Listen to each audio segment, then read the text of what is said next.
व्यासपीठ, पूज्य गुरुजन आणि येथे उपस्थित सर्व श्रोतेगण हो.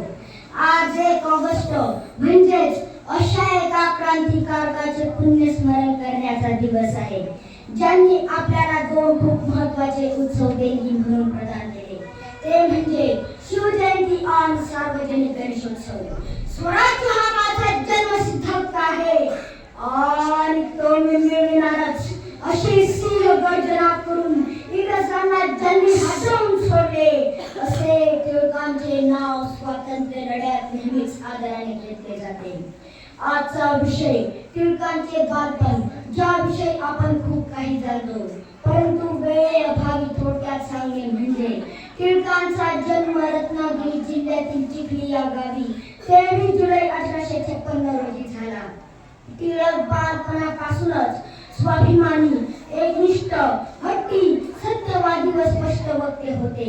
त्यांच्या बालपणाच्या सर्व गोष्टींमधून त्यांचे बुद्धिचातुर्य आणि स्पष्ट वक्तेपणा स्पष्ट दिसून येतो. बुद्धी, नीती, धैर्य आणि त्याग या 4ही गुणांचा समावेश म्हणजेच बाळ गंगाधर टिळक.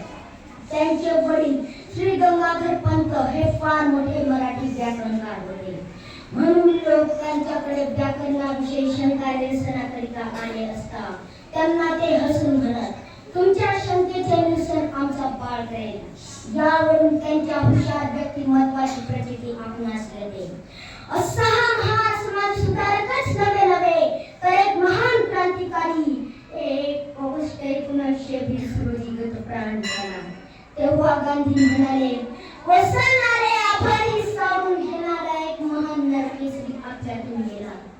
मुंबई येथे जेव्हा त्यांची अंत्ययात्रा निघाली, तेव्हा तो अफाट जनसमुदाय पाहून इंग्रज दोघांनाही जणू आपले अश्रू अनावर झाले आणि भर पावसातच त्यांचे अंतिम संस्कार करण्यात आले. भारतात खोलवर पाय रुजवून बसलेल्या इंग्रज सरकारलाही तरातरा खांब फोडून सोडणाऱ्या अशा या महान क्रांतिकारकास आदरांजली म्हणून काही शब्द सुमने मी त्यांना अर्पित करतो. ते म्हणजे कुछ तो खास है इस मिट्टी